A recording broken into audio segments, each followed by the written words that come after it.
So good morning everybody. आज हम JEE main और एडवांस कोचिंग की शीट जो है उसको हम पूरा का पूरा पहली बार ऐसा कोई अटेम्प्ट हो रहा होगा कि जहां पर 1 to Z सारे क्वेश्चन सॉल्व हो रहे होंगे। तो अभी आप जो लोग कोचिंग में पढ़ रहे हैं, जेई की तैयारी कर रहे हैं, 11th में पढ़ रहे हैं, या नर्चर बैच में पढ़ रहे हैं, या रिपीटर बैच में पढ़ रहे हैं, कहीं भी पढ़ रहे हैं, आपको अभी सॉल्यूशन ढूंढने के लिए डाउट में जाने के टीचर के पास जाने की जरूरत पड़ती है, या आपको पीडीएफ डाउनलोड करनी पड़ती है। उस पीडीएफ में भी कई बार आधी बार तो उन्होंने सिर्फ एक सेंटेंस लिखा होता है, आपको क्वेश्चन लैंग्वेज समझ में नहीं आ रही होती है, ये कहाँ से आई ये समझ में नहीं आया होता है।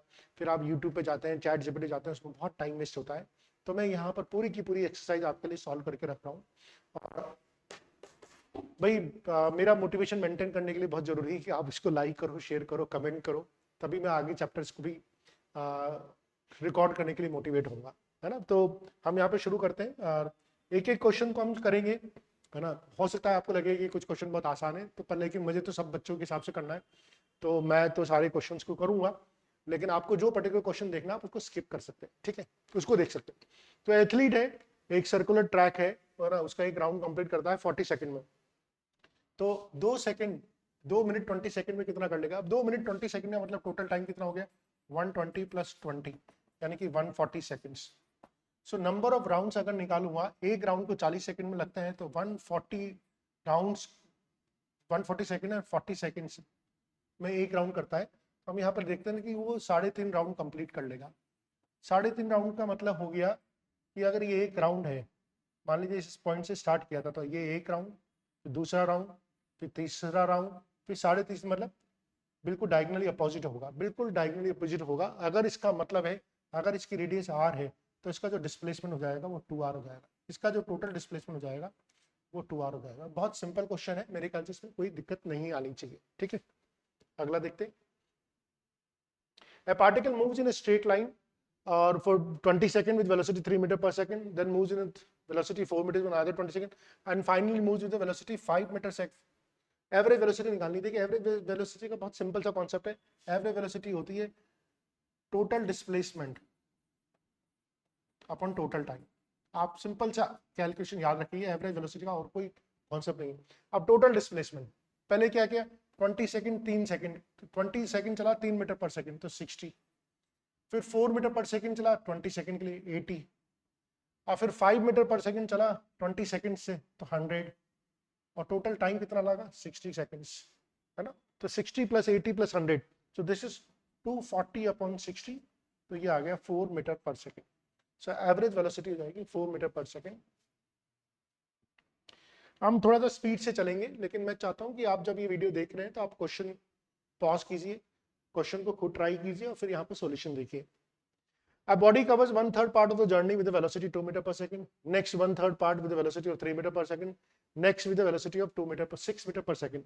हमें निकालना है कि हाँ कि उसकी एवरेज वेलोसिटी क्या हुआ। तो मैं बहुत सिंपल सा तरीका हो सकता है, जैसे मैंने बताया था कि एवरेज वेलोसिटी इक्वल टू होता है total distance upon distance displacement. Displacement की बात कर रहे हैं तो टोटल टाइम, ठीक है। आप मान लेते हैं यहाँ से यहाँ तक की जर्नी है टोटल 3D जर्नी है, यहाँ से यहाँ तक की टोटल जर्नी है 3D जर्नी है ना। अब 1/3 पार्ट, ये भी डी है, ये भी डी है और ये भी डी है ना। आसान रहता है कैलकुलेशन। इस पार्ट को करा उसने 2 मीटर पर सेकंड से, इसको करा उसने 3 मीटर पर सेकंड से, इसको करा उसने 6 मीटर पर सेकंड से, ठीक है। तो अब देखिए टोटल जर्नी तो कितनी होगी? टोटल जर्नी तो होगी इसकी 3D, और टाइम टेकन निकालना है, क्योंकि एवरेज वेलोसिटी होती है टोटल डिस्टेंस अपन टोटल टाइम टेकन। तो टोटल जर्नी को 3D ले ली मैंने, डी एलिमिनेट हो जाएगा इसलिए कोई फर्क नहीं पड़ता, ठीक है। अब टाइम टेकन यहाँ पर हो जाएगा d/2, यहाँ पर हो जाएगा d/3 और यहाँ पर हो जाएगा d/6। और इसको अगर आप सॉल्व करेंगे, इसको आप सॉल्व करेंगे तो आपको आ जाएगा 3 मीटर पर सेकेंड, ठीक है। बहुत इजी सवाल है, इसलिए हम इन पर ज्यादा समय नहीं लगा रहे। जो अच्छे सवाल होंगे उनमें हम ज्यादा समय लगाएंगे। A bullet is moving at 20 meter per second, strikes a wooden plank, penetrates 4 centimeter before coming to stop, ठीक है। तो उसकी इनिशियल स्पीड दे रखी 20 मीटर पर सेकंड, है ना, और फाइनली तो स्टॉप हो ही रही है, तो वेलोसिटी तो 0 है ही सही, ठीक है। और डिस्प्लेसमेंट हो गया इसका 4 सेंटीमीटर, याद रखना ये 4 सेंटीमीटर है, तो इसको मीटर में कन्वर्ट करना पड़ेगा। अब कितना टाइम लगाएगी, है ना, कितना टाइम लगाएगी इसको आने में। तो हम कौन सी इक्वेशन ऑफ मोशन यूज करेंगे?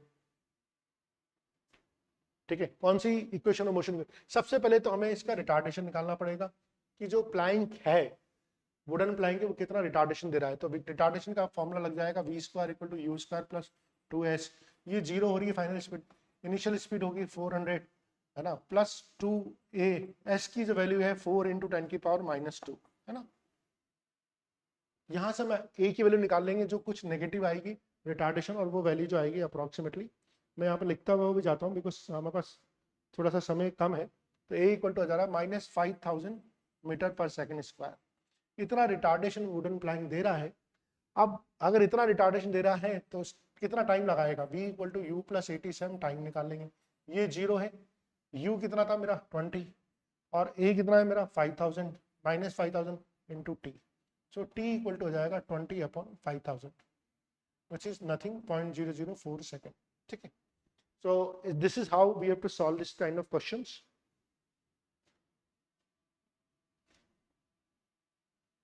A body starts from rest, ये क्वेश्चन में 5 है आपकी। एक्सरसाइज 1, जो लोग JEE एडवांस की तैयारी कर रहे हैं, नर्सर बैच में पढ़ रहे हैं या एंथ्यूज में, रिपीटर में, कहीं भी पढ़ रहे हैं, अगर आपकी एक्सरसाइज 1 आप काइनेमेटिक्स से सॉल्व कर रहे हैं तो सारे क्वेश्चन हम आपके लिए 1 to 1 एक ही क्वेश्चन पर सीरियल वाइज सॉल्यूशन लेके आ रहे हैं। जो क्वेश्चन आपको आते हैं आप उनको स्किप कर सकते हैं, और पूरे के पूरे जो 36-37 क्वेश्चन हम एक्सरसाइज 1 में सारे यहाँ पे सॉल्व कर रहे हैं।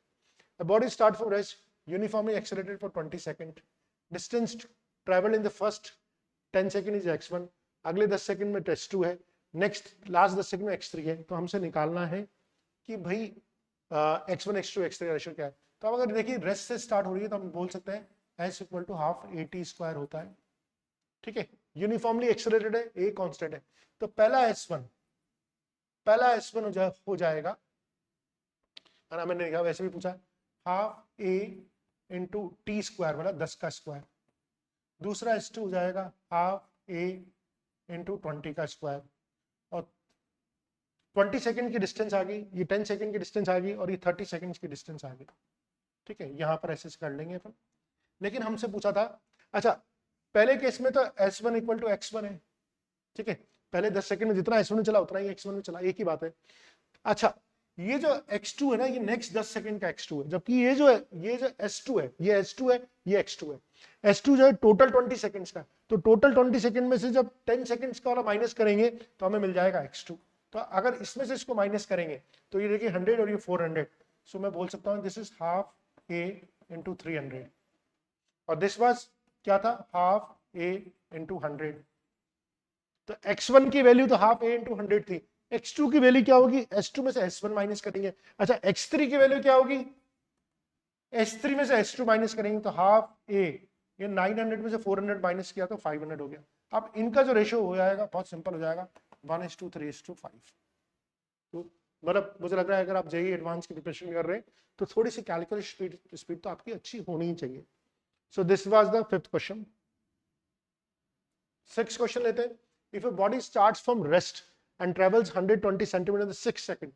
देखिए जब भी 6th मतलब पर्टिकुलर 6 सेकंड में इतना ट्रेवल करिए, तो what is with constant acceleration, then what is the acceleration. तो हमें मालूम है कि n सेकंड का जो ट्रेवल होता है वो u + a/2 × 2n-1 होता है ना। स्टार्ट फ्रॉम रेस्ट, तो ये तो 0 हो गया। टोटल कितना ट्रेवल कर लिया इसने, 120 सेंटीमीटर, तो यहाँ पर रखना सेंटीमीटर है, यानी कि मीटर में कन्वर्ट करना होगा, है ना। a/2 और 2n-1, 2n-1 मतलब 2 × 6 - 1, so this is 11, so a = हो जाएगा 240 × 10⁻⁻2 अपॉन 11। इसको सॉल्व कर लीजिए, और इसको सॉल्व कर लेंगे तो हमारा आ जाएगा 0.218 मीटर/सेकंड²। Okay, next.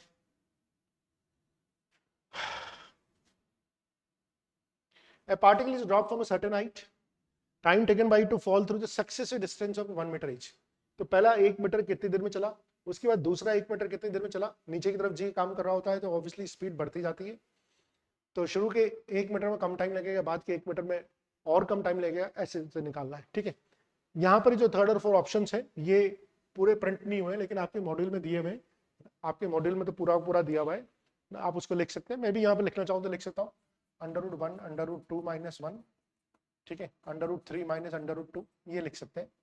और रेसिप्रोकल तो 1/√1, 1/√2, 1/√3 ये दिया हुआ है। तो हमने ये कॉपी किए थे, ठीक है, तो पूरा कॉपी नहीं हो पाई। आइए इस तरह के सवालों को कैसे देखेंगे।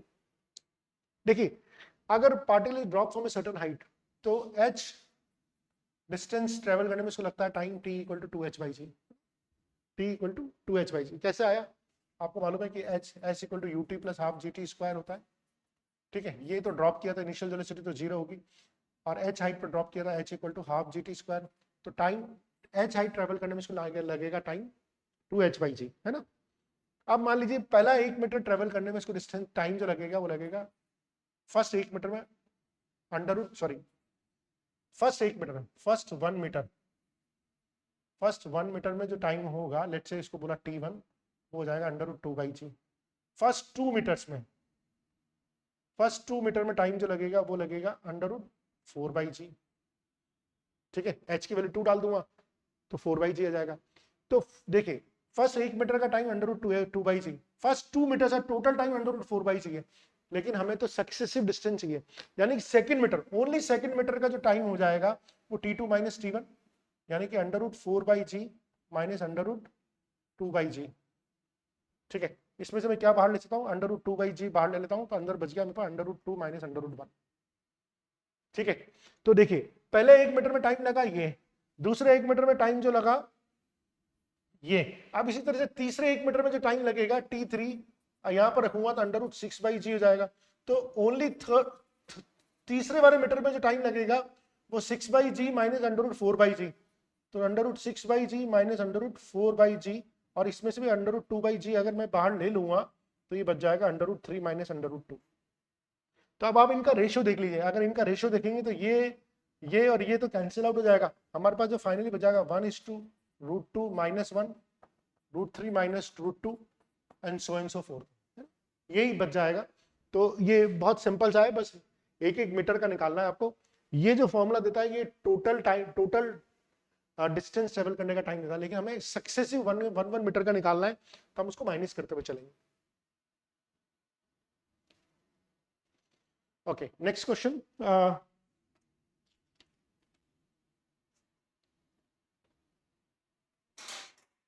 बहुत लंबा सेशन होने वाला है इसलिए लंबा। A stone is thrown vertically upward with initial velocity u from the top of a tower, reaches the ground with a velocity 3u. Height of the tower निकालनी है हमसे, ठीक है। तो देखिए ये एक टावर है, यहां से मैंने स्टोन को थ्रो किया है ना, और फाइनली ये जब टकरा रहा है इसकी वेलोसिटी 3u है। जब थ्रो कर रहा हूँ तो u वेलोसिटी से थ्रो कर रहा हूँ। आप देख लीजिए, मैं जनरली जब करता हूँ ना ऊपर की डायरेक्शन को नेगेटिव लेता हूँ, नीचे की डायरेक्शन को पॉजिटिव लेता हूँ, मेरा करने का स्टाइल ही है, ऊपर की डायरेक्शन को नेगेटिव लेता हूँ। तो u ऊपर से फेंक रहा हूँ, तो देखिए v square equal to u square plus 2gh, यही अपन लगाते हैं, है ना। सॉरी, अपन जो इक्वेशन में मोशन लगाते हैं v square equal to u square plus 2as लगाते हैं, ठीक है। अब v जो हो जाएगा वो तो हो जाएगा 9u square, u minus u लूंगा तब भी u स्क्वायर ही हो जाएगा। मेरे लिए नीचे की डायरेक्शन पॉजिटिव है तो g भी मेरा पॉजिटिव हो जाएगा, और वर्टिकल डिस्प्लेसमेंट भी पॉजिटिव हो जाएगा। तो v square equal to u square plus 2gh। Height of the tower पूछी थी, तो हाइट ऑफ द टावर हो जाएगी मेरी, हाइट ऑफ द टावर हो जाएगी, ओके, तो हाइट ऑफ द टावर हो जाएगी, यहां से निकाल लूंगा, हाइट ऑफ द टावर हो जाएगी 8u स्क्वायर अपॉन 2g, या फिर बोल सकता हूँ 4u square upon g, 4u square upon g, ये सेकंड ऑप्शन, ठीक है। बच्चे कंफ्यूज होते हैं सर कब नेगेटिव लेना है कब पॉजिटिव लेना है, तो आपका नोटेशन है, मैं ऊपर वाली डायरेक्शन को नेगेटिव लेता हूँ, नीचे वाली डायरेक्शन को पॉजिटिव लेता हूँ, क्योंकि जी हमेशा नीचे लग रहा होता है तो जी को मैं हमेशा पॉजिटिव ले लेता हूँ, और ऊपर वाली, अब चूंकि फाइनल डिस्प्लेसमेंट जो हो रहा है नीचे की तरफ हो रहा है तो एस को मैंने पॉजिटिव ले लिया। So this is how we have to do it. और ये ना जब जब बच्चे कर रहे होते हैं ना, पहली बार जब पढ़ रहे होते हैं तब आप थोड़ा सा कंफ्यूज होते हैं माइनस प्लस में, पर ज़्यादा चिंता नहीं करनी चाहिए। एक बार आप 20-25 सवाल कर लेंगे ना तो you will start getting hang of it. लेकिन डे 1 से आप सोचो आपको 100% क्लैरिटी आ जाएगी, नहीं आती है ना, मानिए आपको नहीं आती है, ठीक है। सो थोड़ा सा प्रैक्टिस करते रहिए, और कोई भी एक नोटेशन को मान के चल रही है, या तो ऊपर वाले डायरेक्शन को पॉजिटिव ले लीजिए या नीचे वाली डायरेक्शन को पॉजिटिव, किसी भी एक को पॉजिटिव ले लीजिए, और सवाल करते रहिए, आपके पास होते जाएंगे। Average velocity of a free falling body is numerically equal to the half of the acceleration due to the gravity। अब देखिए ये क्वेश्चन जो है ना लैंग्वेज का एक गेम है। फ्री फॉलिंग बॉडी है तो फ्री फॉलिंग बॉडी मतलब u0 हो गया। एवरेज वेलोसिटी क्या होती है, इनिशियल प्लस फाइनल, यानी कि u प्लस v/2। ये तो u तो 0 था, एवरेज वेलोसिटी क्या होगी v/2। एवरेज वेलोसिटी क्या हो जाएगी v/2 and this is equal to half of the acceleration of the gravity. तो v/2 is equal to g/2, ये दे ही रखा है, दे रखा ना, equal to half of the acceleration due to gravity. तो velocity of the body is equal to the gravity, answer आ जाएगा ग्रेविटी। पूरा अंग्रेजी का गेम है, लैंग्वेज समझ में आनी चाहिए। पहले बोला था फ्री फॉलिंग बॉडी तो u इक्वल टू 0, फिर बोला एवरेज, एवरेज होता है initial plus final divided by 2, ठीक है। और ये v/2, और v/2 जो है वो g/2 के इक्विवेलेंट लैंग्वेज में दे रखा है, तो v इक्वल टू g हो गया। Next, a ball is thrown straight upward with speed v from a point in metre h metre above the ground. तो देखिए क्या हो रहा है, ये ग्राउंड है, ये कोई h मीटर की हाइट पे यहाँ से एक बॉल है, इसको ऊपर फेंका गया है, ठीक है। किस स्पीड से फेंका गया है, v स्पीड से फेंका गया है, तो v स्पीड से ऊपर फेंका गया है और कितनी देर में नीचे आएगी ये निकालना है, ठीक है। अगेन सिंपल इक्वेशन मोशन लगाना है, ऊपर की डायरेक्शन को मैं नेगेटिव लेता हूँ, नीचे की डायरेक्शन को पॉजिटिव लेता हूँ, तो मेरे को लग रहा है s equal to ut plus half at square. Simple से ये इक्वेशन लगानी है। मैक्सिमम बच्चे इस सवाल में अटक रहे हैं, इस सवाल में अटक इसलिए रहे हैं बिकॉज में मैथमेटिक्स बहुत ज्यादा यूज हो रही है, फिजिक्स तो यहीं पर खत्म होगी, फिजिक्स जो लगानी थी ना वो तो इतने समय से खत्म होगी, बाकी तो मैथमेटिक्स है। इसलिए आपको बेसिक मैथमेटिक्स बहुत स्ट्रॉन्ग करनी, तो मैं आपको रिकमेंड करूंगा कि अगर आप मेरा प्लेलिस्ट में जाएंगे तो बेसिक मैथमेटिक्स के मैंने बहुत सारे वीडियोस डाले हुए हैं, वो आपके बहुत स्ट्रॉन्ग होनी चाहिए, बिकॉज फिजिक्स का इसके आगे कोई यूज नहीं है, इसके आगे तो मैथ्स का यूज है।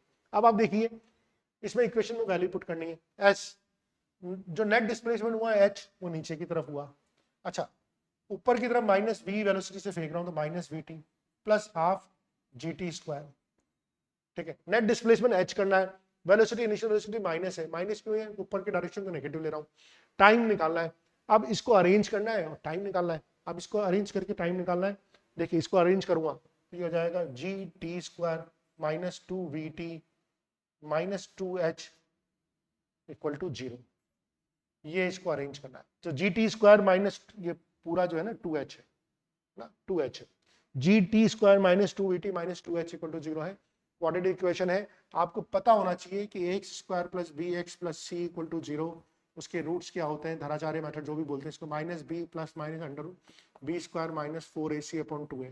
तो इसी तरह से मैं इसमें t इक्वल टू जाएगा 2v plus minus 4v square plus 4g into 2h upon 2g। ये कहानी है, सुनानी है जो हमें, और फिर इसको अरेंज करना है and then you will get the answer. Obviously यहां से अरेंज करना भी एक मैथमेटिकल टास्क है, बहुत बड़ा टास्क है, पर वो आपको करना होगा, ठीक है। सिंपल फिजिक्स यहाँ खत्म होगी, बाकी मैथमेटिक्स से, ठीक है। तो ये आप इसको कर लीजिएगा, जो भी इसका आंसर आएगा, शायद फर्स्ट आंसर आता होगा, जो भी आता होगा, पर इसको अरेंज करने पे आ जाएगा। A balloon is going upward with a velocity 12 meter per second. It releases a packet when it is at a height of 65 meter from the ground. How much time the packet will take to reach the ground? तो देखिए balloon ऊपर जा रहा है ना, पहले तो लिखते जाते हैं, बैलून ऊपर जा रहा है with a 12 meter per second. It releases a packet when it is at a height of 65 meter. तो s equal to already 65 metre है ना, g लग ही रहा है हमारा 10 मीटर पर सेकंड स्क्वायर का नीचे की तरफ, है ना, sorry 10 metre per second square का नीचे की तरफ लग ही रहा है। हमसे पूछा है कितने टाइम में पहुंचेगा, ठीक है। अगर बैलून ऊपर जा रहा है तो उसके साथ पैकेट भी ऊपर ही जा रहा है, जा ही रहा है ना भाई पैकेट तो, ठीक है। बैलून ऊपर जा रहा है तो सर पैकेट ऊपर जा रहा है, तो क्या हो गया, ये बैलून ऊपर जा रहा था, यहाँ से एक पैकेट था, ये पैकेट था, इसको ड्रॉप किया, तो पैकेट अगर ये ऊपर जा रहा था तो इसकी भी कोई ना कोई वेलोसिटी होगी, क्या वेलोसिटी होगी इसकी, ये 12 मीटर पर सेकंड की ऊपर की वेलोसिटी होगी जिससे ये जा रहा होगा, ठीक है। तो ये थोड़ा ऊपर जाएगा, फिर अंडर द ग्रेविटी नीचे आएगा, कितना टाइम लगेगा। तो हमारे लिए क्या हो जाएगा, अगर ऊपर की डायरेक्शन को मैं नेगेटिव लेता हूँ और नीचे की डायरेक्शन को पॉजिटिव लेता हूँ, तो भाई s equal to U T plus half at square, ठीक है। अब how much time it will take, देखिए इसको डिस्प्लेसमेंट कितना करना है, इसका फाइनल जो डिस्प्लेसमेंट होगा 65 मीटर होगा, मैं नीचे की डायरेक्शन में पॉजिटिव लूंगा इसलिए मैंने s को 65 लिखा है, u को लूंगा मैं -12 क्योंकि ऊपर की डायरेक्शन नेगेटिव है, -12t, अच्छा हाफ g को ले लेता हूं मैं 10 g t square. So this is how you solve it, और आई थिंक इसको सॉल्व करने पर जो इक्वेशन बनती है वो बनती है 5t square minus 12t minus 65 equal to 0। तो इस इक्वेशन को, ये क्वाड्रेटिक इक्वेशन है जिसको आप सॉल्व कर सकते हैं, और इसको अगर आप सॉल्व करेंगे ठीक है, सॉल्व करना है, t इक्वल टू 5 सेकंड आ जाएगा इसका आंसर। ठीक है, फिजिक्स एक या दो लाइन की है, बाकी जो है वो मैथमेटिक्स है। तो हम फिजिक्स पढ़ रहे हैं, लेकिन फिजिक्स के अंदर मैथमेटिक्स का बहुत बड़ा रोल है। ठीक है, हर सवाल में फिजिक्स आपको एक या दो लाइन से ज्यादा की नहीं मिलेगी, बाकी तो आपकी मैथमेटिकल कैलकुलेशन है जो आपको बहुत स्ट्रांग होनी चाहिए।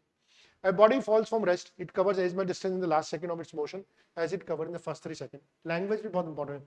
जब हम फिजिक्स पढ़ रहे हैं तो इंग्लिश भी बहुत अच्छी होनी जरूरी है हमारी। इंग्लिश का बहुत बड़ा ज्ञान जरूरी है ना। It covers as much distance in the last second of its motion as it covers in the first 3 seconds. यानी कि पहले 3 सेकंड में इसने जितनी डिस्टेंस ट्रेवल करी उतनी लास्ट सेकंड में कवर करी इसने। ठीक है, आप इस तरह के सवालों को कैसे करेंगे, हमारा सवाल नंबर है 12वां। ठीक है, तो हम देखें पहले 3 सेकंड में कितनी डिस्टेंस कर रहा है। अच्छा, फ्री फॉलिंग बॉडी है, ये कितनी डिस्टेंस करती है, हाफ gt स्क्वायर होती है। तो फर्स्ट 3 सेकंड में फर्स्ट 3 s3 लेते हैं, हाफ g को छोड़ देते हैं और t ले लेते हैं, t को 3 ले लेते हैं तो 9 हो गया। तो दिस इज 4.5 g। इसने शुरू के 3 सेकंड में कितनी डिस्टेंस ट्रेवल करी, 4.5 g ट्रेवल करी। अच्छा, जितनी डिस्टेंस इसने शुरू के 3 सेकंड में ट्रेवल करी उतनी डिस्टेंस इसने लास्ट सेकंड में ट्रेवल करी, उतनी सेकंड डिस्टेंस इसने लास्ट डिस्टेंस। तो Sn का फॉर्मूला हमें मालूम है, u plus a/2 into n-1 होता है। ठीक है, u तो 0 है, तो यानी कि लास्ट सेकंड में जो इसने डिस्टेंस ट्रेवल करी, लास्ट सेकंड में डिस्टेंस करी ये तो g/2 इंटू 2n-1 और now this should equal to the 4.5 g। क्या ये समझ में आया नहीं आया? फर्स्ट 3 सेकंड की डिस्टेंस लास्ट सेकंड की डिस्टेंस के बराबर होनी चाहिए। तो लास्ट सेकंड में nth सेकंड में कितनी डिस्टेंस ट्रेवल करी, मान लीजिए टोटल n सेकंड चला, n का मतलब 5 10 कुछ भी हो सकता है, उतने सेकंड चला, तो nth सेकंड में कितना चला, g/2 इंटू 2n-1 जो इक्वलेंट टू है फर्स्ट 3 सेकंड्स का।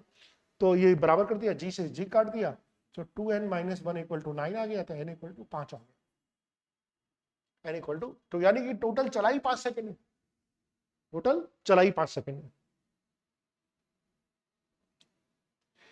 A parachutist after bailing out 50 metre without friction, तो पहले तो वो पैराशूट ऊपर से मान लीजिए यहाँ से प्लेन से उसका ड्रॉप हुआ होगा, है ना, तो 50 मीटर तो पहले से वो ऐसे ही चला अंडर ग्रेविटी, है ना, विदाउट फ्रिक्शन। ये 50 मीटर तो ऐसे चला। इसके बाद उसने अपना पैराशूट ओपन कर लिया। उसके बाद उसका जो डी एक्सेलरेशन हुआ, डी एक्सेलरेशन का मतलब हो गया कि जी तो नीचे लग रहा है ना, और ये 2 मीटर पर सेकंड स्क्वायर का डी एक्सेलरेशन हो रहा है ना, ये ऊपर की तरफ उसका डी एक्सेलरेशन हो रहा है। ठीक है, he reaches the ground with a speed of 3 metre per second. Finally ये जो टकराया ये 3 मीटर पर सेकंड की स्पीड से टकराया। मैं ज्यादा स्पीड से टकराएगा नंबर बढ़ जाएगा। At what height did he bail out, तो ये हमसे हाइट पूछी जिस जगह उसने बेल आउट किया, किस जगह उसने बेल आउट किया, है ना। अब पहले तो हम ये देखें कि यार ये जब 50 मीटर गिरा तो उस समय इसकी स्पीड कितनी थी, उस समय इसकी स्पीड कितनी थी।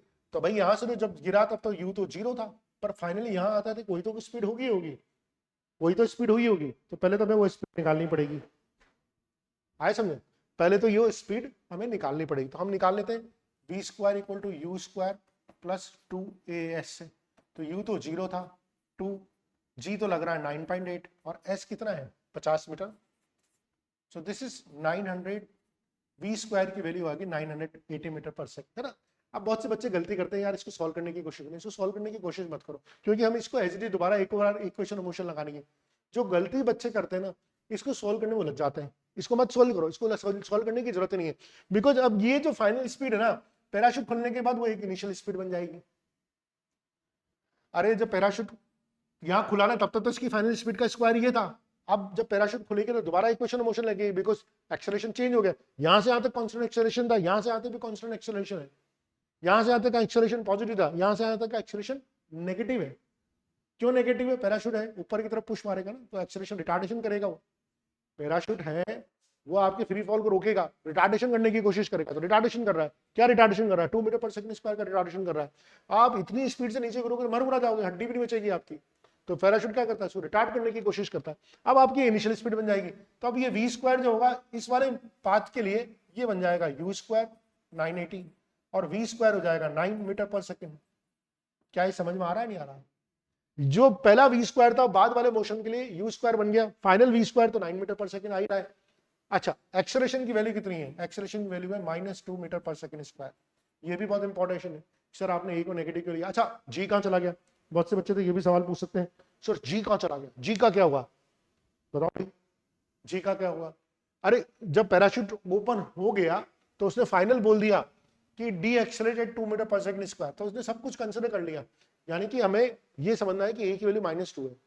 अब तो जब फ्री फॉल तो हो ही नहीं रहा ना, तो जी की तो बात ही नहीं करनी, फ्री फॉल के समय जी की बात करनी, तो ऑपोजिट लगा देंगे, V square equal to U square plus 2as, तो वी स्क्वायर हो गया 9, यू स्क्वायर हो गया 980। अगर आप उसको पहले सॉल्व करते तो यहाँ से, इसलिए पहले सॉल्व नहीं करना, -2 × 2 × s, तो s को अगर आप सॉल्व करेंगे तो ये हो जाएगा 971/4। 971/4 कितना आ रहा है भाई बताओ मुझे, 971/4 आ रहा है 242, है ना, 242। और टोटल कितनी हाइट से उसने बेल आउट किया, तो बेल आउट करना 50 जोड़ना है 242 में, 50 जोड़ना है 242 में, 50 जोड़ना है 242 में, 252 है, हाँ, तो 242 में 50 जोड़ना है तो 293 आ जाएगा, 242 में 50 जोड़ेंगे तो 292, यानी कि अप्रॉक्सीमेटली 293।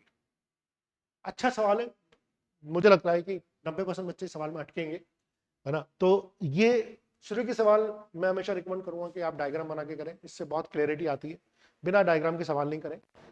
एज आप प्रैक्टिस करेंगे आपको और क्लैरिटी आती जाएगी। If x denotes the displacement in time t and x equal to a cos omega t where a is a constant then the acceleration, तो पहले तो हम x equal to a cos omega t है तो velocity equal to होता है dx by dt, सो ये हो जाएगा -a sin t, cos का डिफरेंशियल साइन माइनस साइन होता है, और एक्सेलरेशन होता है dv by dt, तो ये हो जाएगा -a cos t।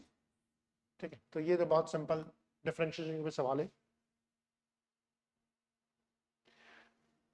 अच्छा, अब सारे जो सवाल आ रहे हैं डिफरेंशिएशन इंटीग्रेशन के ऊपर आ रहे हैं, बेसिक कैलकुलस के ऊपर आ रहे हैं, तो बेसिक कैलकुलस में अगर आपको थोड़ी सी प्रॉब्लम हो तो अगेन आप प्लेलिस्ट में जाके मेरा बेसिक मैथ्स का वीडियो देख सकते हैं, बिकॉज फिजिक्स पढ़ने के लिए अगर differentiation integration vector trigonometry coordinate geometry ये क्लियर नहीं है तो फिजिक्स पढ़ना बर्बाद है, पढ़नी नहीं चाहिए। पहले आप इसको अच्छी तरह से पढ़िए, और इसको अच्छी तरह से पढ़ने के लिए हमने अपने बेसिक मैथ्स के वीडियो मेरी प्लेलिस्ट में डाले हुए, वहां पर जाके देखिए। हमसे पूछा है कि ये डिस्प्लेसमेंट जो है टाइम का फंक्शन है, आप बताइए किस समय एक्सेलरेशन 0 होगा। अब एक्सेलरेशन 0 होने के लिए पहले तो एक्सेलरेशन निकालना आना चाहिए। देखिए एक्सेलरेशन निकालिए, पहले तो वेलोसिटी निकालिए, इसकी वेलोसिटी आ जाएगी 6t² + 6t + 2, इसका एक्सेलरेशन हो जाएगा, डिफरेंशिएशन कर दिया मैंने, डिफरेंशिएशन नहीं बताऊंगा मैं यहाँ पर, डिफरेंशिएशन सीखना है तो वहां जाके देखिए, इसका एक्सेलरेशन हो जाएगा 12t + 6। अब इसका एक्सेलरेशन 0 करना है तो t इक्वल टू होना चाहिए -½ अरे टाइम तो कभी नेगेटिव हो नहीं सकता, टाइम तो कभी नेगेटिव हो नहीं सकता, इसको इसका एक्सेलरेशन कभी भी 0 नहीं हो सकता है, this is not possible. For a particle moving in a straight line, the position of the particle at time is given. Again, displacement versus time का ग्राफ इक्वेशन दी हुई है। What is the velocity of the particle when its acceleration 0?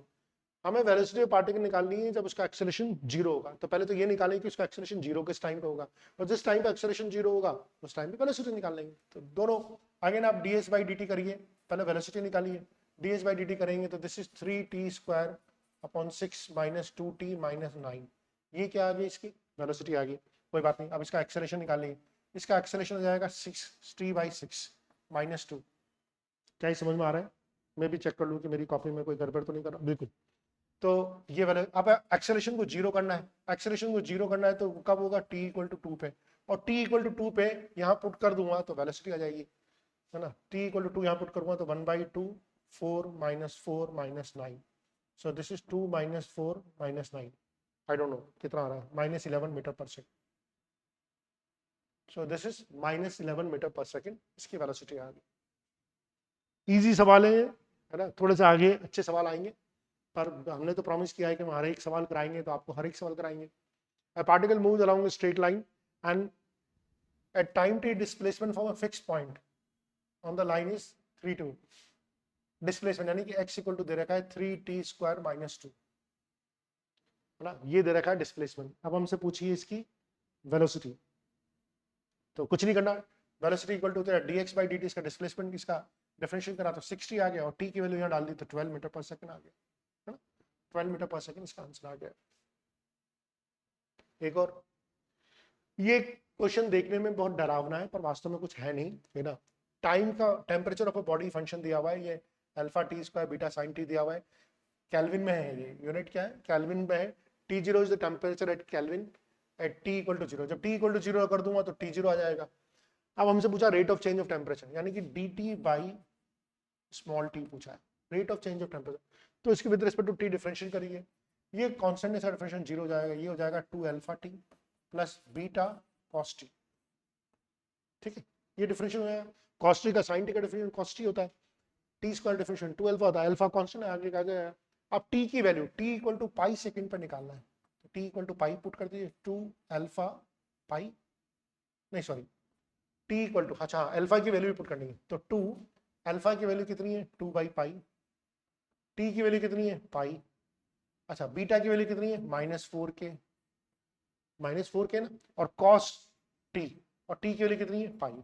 Solve करना है, पाई से pi cut गया, ये तो आ गया 4, ये -4k, cos पाई की वैल्यू -1 होती है, माइनस माइनस, तो 4 प्लस, अगेन कुछ गड़बड़ करा मैंने, अल्फा की वैल्यू k भी है, सॉरी अल्फा की वैल्यू k भी है, तो यहाँ पर k भी आएगा, तो 4k plus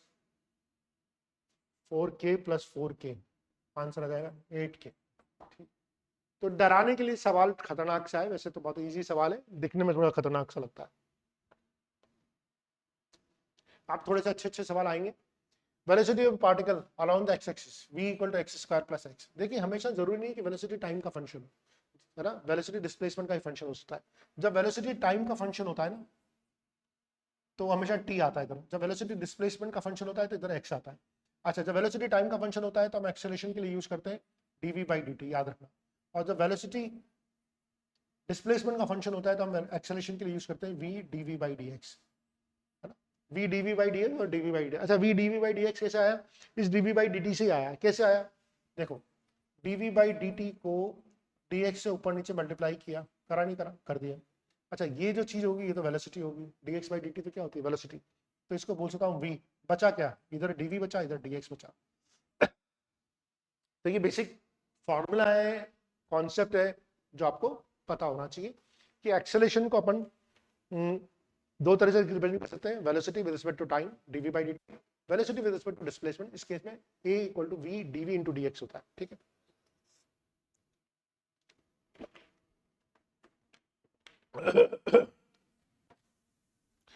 so a equal to, अच्छा v की वैल्यू दे रखी है एक्स स्क्वायर प्लस एक्स, तो dv बाई dx क्या हो जाएगा 2x प्लस 1, है ना, और एक्सेलरेशन क्या हो जाएगा v dv इंटू dx, तो x square plus x into 2x plus 1, ये एक्सेलरेशन आ जाएगा। और यहाँ पर x इक्वल टू 2 डाल दीजिए आप, बस x इक्वल टू 2 डाल देंगे तो आंसर आ जाएगा, आई थिंक 30 आंसर आना चाहिए, है ना, इसका आंसर आ जाएगा 30। Next, velocity of particle varies with time v equal to 4t दे रखा है, the displacement of the particle. देखिए जब हमने डिस्प्लेसमेंट दे रखा है, वेलोसिटी पूछी है तो डिफरेंशिएशन करेंगे, जब वेलोसिटी दे रखी है एक्सेलरेशन पूछा है तो डिफरेंशिएशन करेंगे। और उल्टे केस में एक्सेलरेशन दे रखा है और वेलोसिटी पूछी है तो देखिए ये d, ये d, एक्सेलरेशन दे रखा है वेलोसिटी पूछी है तो इंटीग्रेशन, वेलोसिटी दे रखा है डिस्प्लेसमेंट पूछा है तो इंटीग्रेशन। तो यहाँ पर हमें वेलोसिटी दे रखी है, हमसे डिस्प्लेसमेंट पूछा है ना, तो जब वेलोसिटी दे रखी है डिस्प्लेसमेंट पूछा है तो हमें इंटीग्रेशन करना होगा। कैसे करेंगे, v इक्वल टू होता है 4t, अच्छा v इक्वल टू ये भी होता है dx by dt equal to 4t। ठीक है, यहाँ से हम ये भी लिख सकते हैं dx equal to 4t dt। ठीक है, अब हमें कहाँ से कहाँ तक करना है, t इक्वल टू 2 से लेकर t इक्वल टू 4 तक हमें डिस्प्लेसमेंट चाहिए।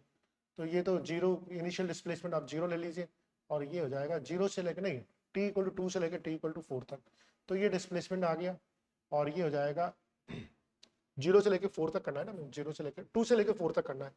इंटीग्रेशन की जो लिमिट है बहुत इंपॉर्टेंट है, इंटीग्रेशन लिमिट देखिए t इक्वल टू 2 से लेकर t इक्वल टू 4 तक लगनी है, तो नीचे वाली लिमिट 2 से लगेगी, ऊपर वाली लिमिट 4 लगेगी, और टी डी टी 4 बाहर ले लिया, कांस्टेंट है टी डी टी, इसका जो इंटीग्रेशन हो जाएगा टी स्क्वायर बाई 2 हो जाएगा, बाहर 4 है, तो फाइनली हो जाएगा 2t स्क्वायर, और लिमिट डालूंगा 2 से लेकर 4 तक, लिमिट डालूंगा 2 से लेकर 4 तक, और इसको अगर अपन सॉल्व करेंगे तो 2 16 माइनस 4, तो दिस इज 24, तो डिस्प्लेसमेंट जो जाएगा वो 24 मीटर हो जाएगा। याद रखना लिमिट बहुत इंपॉर्टेंट है, t इक्वल टू 2 से लेकर t इक्वल टू 4 सेकंड तक लिमिट डलेगी इधर, सर आप में से कुछ लोग पूछेंगे सर इधर लिमिट क्यों नहीं डाली आपने, इधर तो वैसे भी मुझे डिस्प्लेसमेंट निकालना है। डिस्प्लेसमेंट क्या होता है, initial position minus final position, initial position minus final position, तो इनिशियल पोजीशन मैंने कुछ मान ली और फाइनल पोजीशन मैंने कुछ मान ली, तो मेरे को जो डिस्प्लेसमेंट आएगा वैसे भी वो फाइनल पोजीशन में इनिशियल पोजीशन में आएगा, तो वो तो डिस्प्लेसमेंट ही आएगा। इधर की लिमिट की इंपॉर्टेंट नहीं है, ठीक है, इधर की लिमिट की इंपॉर्टेंट, ठीक है। ये भी सेम क्वेश्चन है ना, वेलोसिटी दे रखी है ना, t इक्वल टू 0 पे इसका डिस्प्लेसमेंट भी दे रखा है, हमसे t इक्वल टू 1 पे पूछा, अगेन वही करना है, ds बाई dt है ना, v not plus G T plus F T square, again ये dt इधर आ जाएगा, ये इधर इंटीग्रेट कर दूंगा, ठीक है, और 0 टू 1 लिमिट कहां से कहां तक डाल दूंगा मैं, 0 टू 1, 0 टू 1 लिमिट डाल दूंगा, इसको इंटीग्रेट करा तो ये वी नॉट कॉन्स्टेंट है, ये तो टी आ जाएगा, और ये हो जाएगा जी टी स्क्वायर बाई 2, ये हो जाएगा एफ टी क्यू बाई 3। ये इंटीग्रेशन करना आना चाहिए, अगर आपको इंटीग्रेशन करने में दिक्कत आ रही है तो भी आप मेरा बेसिक इंटीग्रेशन का वीडियो देखिए, वी नॉट डी टी के साथ इंटीग्रेट करेंगे, वी नॉट इंटू टी आ जाएगा, ठीक है। अब यहाँ पे टी की वैल्यू 1 0 से 1 पुट कर दीजिए, अगर आप 0 से 1 लिमिट लगा के पुट करेंगे, ये तो डिस्प्लेसमेंट आ ही गया, तो इधर की लिमिट का कोई मतलब नहीं, 0 टू 1 का है, ठीक है। इधर भी अपन 0 टू एस करेंगे तो ये ऐसा जाएगा, ठीक है। अब 1 डालेंगे तो ये आ जाएगा V nought plus G by 2 plus F by 3, है ना, फिर माइनस करके 0 की लिमिट डालेंगे तो सब 0 0 हो जाएंगे, तो फाइनल आंसर आ गया V nought plus G by 2 plus F by 3। तो फिजिक्स नहीं है इसमें, मैथ्स है ना, फिजिक्स तो एक लाइन की थी, ds बाई dt लिखना था, इंटीग्रेट करना था। Next, A particle is projected, ये बच्चा हर बच्चों के सवाल में दिक्कत आएगी। A particle is projected with velocity v naught along x axis, acceleration on the particle is proportional to, तो इस बार हमें acceleration दे रखा है, क्या दे रखा है, acceleration, acceleration a equal to दे रखा है माइनस अल्फा एक्स स्क्वायर, और इस बार हमसे पूछा है कब रुकेगा, है ना। अच्छा, इनिशियल वेलोसिटी कितनी है, v नॉट, इनिशियल वेलोसिटी कितनी है, v नॉट, यानी इनिशियल वेलोसिटी है v नॉट, फाइनल वेलोसिटी क्या होगी, 0, ये बहुत इंपॉर्टेंट समझना, इनिशियल वेलोसिटी v नॉट है, फाइनल वेलोसिटी 0 है, वैसे भी डी एक्सेलरेट हो रहा है, नेगेटिव एक्सेलरेशन है, यानी कि डी एक्सेलरेट हो रहा है, यानी स्पीड धीरे धीरे स्लो डाउन, यानी कि ब्रेक लगा रहे हैं, ब्रेक लगा रहे हैं तो क्या होता है, हम कार को डी एक्सेलरेट कर रहे होते हैं, यानी कार हमारी फाइनली फुल स्टॉप पे आती है, तो इनिशियल वेलोसिटी पूछे, बाद में 0 करना है।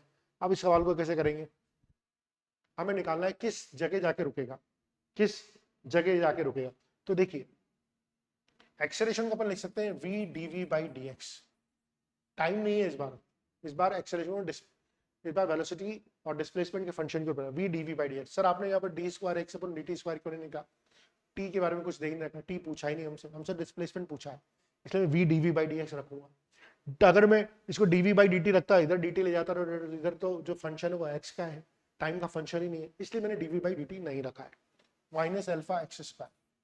सवाल पूछिए, आप जो टीचर आपको समझा रहा है उससे भी पूछिए, खुद से भी पूछिए, सॉल्यूशन देखकर भी पूछिए ऐसा क्यों नहीं किया गया। आप इसको सॉल्व कर लेते हैं, तो this is v dv minus alpha x square dx, ठीक है। अब इसको इंटीग्रेट करेंगे, अब यहाँ पर दोनों तरफ इंटीग्रेशन की इंपॉर्टेंट है, अल्फा तो कांस्टेंट इसको बाहर ले लिया, ठीक है, अल्फा तो कांस्टेंट इसको बाहर ले लिया। अच्छा, यहाँ पर जो लिमिट लगाएंगे, इनिशियल स्पीड थी v नॉट, फाइनल स्पीड होगी 0, ये बात इंपॉर्टेंट है। कई बार बच्चे सर आपने यहाँ पर v नॉट क्यों लगा, अरे भाई इनिशियल स्पीड क्या थी v नॉट, फाइनल स्पीड क्या थी 0, तो लिमिट v नॉट से 2, ठीक है। अच्छा, यहाँ पर क्या करेंगे सर, ठीक है, particle projected, particle with proportional to square root distance, तो यहाँ पर कैसे करेंगे सर, यहाँ पर कैसे भी कर लो, 0 से लेकर x लगा दो, कोई दिक्कत नहीं, ठीक है। अब यहाँ पर लगाएंगे तो ये हो जाएगा v स्क्वायर बाई 2, और लिमिट हो जाएगी v नॉट 0, v नॉट से लेकर 0, यहाँ पर हो जाएगा माइनस अल्फा, ये हो जाएगा X cube by 3, 0 to x, ठीक है। इसको सॉल्व करेंगे तो आप देखिए पहले 0 आएगा, है ना, तो फाइनली जो आएगा v नॉट का square by 2 minus alpha x cube by 3, ये वैल्यू आ जाएगी, माइनस से माइनस कैंसिल आउट हो जाएगा, हमें तो निकालना डिस्टेंस, और डिस्टेंस इक्वल टू हो जाएगा 3v नॉट का स्क्वायर बाई 2 और उसका क्यूब रूट, है ना, उसका क्यूब रूट, ये हो जाएगी डिस्टेंस। तो अच्छा, अल्फा भी था, सॉरी, हाँ अल्फा भी था, तो 2 अल्फा, 3v नॉट का स्क्वायर बाई 2 अपन 2 अल्फा और इसका cube root, so 3v nought का स्क्वायर अपन 2 अल्फा, उसका क्यूब रूट, है ना, क्यूब रूट, हाँ ठीक है, I think D option. So this is how we have to solve this question, 22 number का सवाल, अच्छा सवाल है, बच्चे पहली बार करेंगे तो जरूर अटकेंगे सवाल में, ये भी एक अच्छा सवाल है, बिल्कुल वैसा का वैसा ही सवाल है, कोई डिफरेंस नहीं है। एक्सेलरेशन दे रखा है अंडर रूट एक्स। अगेन देखिए एक्सेलरेशन डिस्प्लेसमेंट का फंक्शन दे रखा है, तो हम यहाँ पर जो एक्सेलरेशन का फॉर्मूला यूज करेंगे v d v by d x ही यूज करेंगे। So v d v equal to हो जाएगा under root x d x. ठीक है, अब इस वाले केस में क्या बोला हुआ है, the distance covered by the particle when its speed becomes twice of the initial speed. अच्छा, शुरू में स्पीड कितनी है इसकी, वी नॉट है, शुरू में स्पीड कितनी है वी नॉट, बाद में स्पीड क्या हो जाएगी 2v0। ये इनिशियल स्पीड है, ये फाइनल स्पीड है। लिमिट डालना ही सिखा रहा है, ये जो क्वेश्चन से आपको प्रैक्टिस कराई जा रही है, ये आपको लिमिट डालने की प्रैक्टिस कराई जा रही है। तो इधर की जो लिमिट बताएंगे क्या होगी, v0 से हो जाएगी 2v0। क्या ये समझ में आई नहीं आई, v0 से 2v0 लिमिट डलेगी, है ना, और ये तो 0 to x होगा ही सही, बाकी तो फॉर्मेलिटी है। ठीक है, इसको कर लो आप v²/2, this is v0, this is 2v0 और दिस इज x की पावर 3/2 अपॉन 3/2। ठीक है, ये तो कोई दिक्कत नहीं है।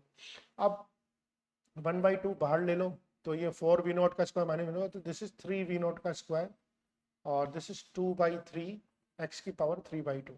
ठीक है, निकालना क्या है हमें, डिस्टेंस निकालनी है ना हमें, तो डिस्टेंस हमें निकालनी है, distance covered by it. I think मैं एक बार चेक कर लूँ मेरी कैलकुलेशन कोई गलत तो नहीं है, आई डोंट थिंक सो, कुछ तो we d we v²/2 v0 का स्क्वायर, हाँ 3v0 का स्क्वायर।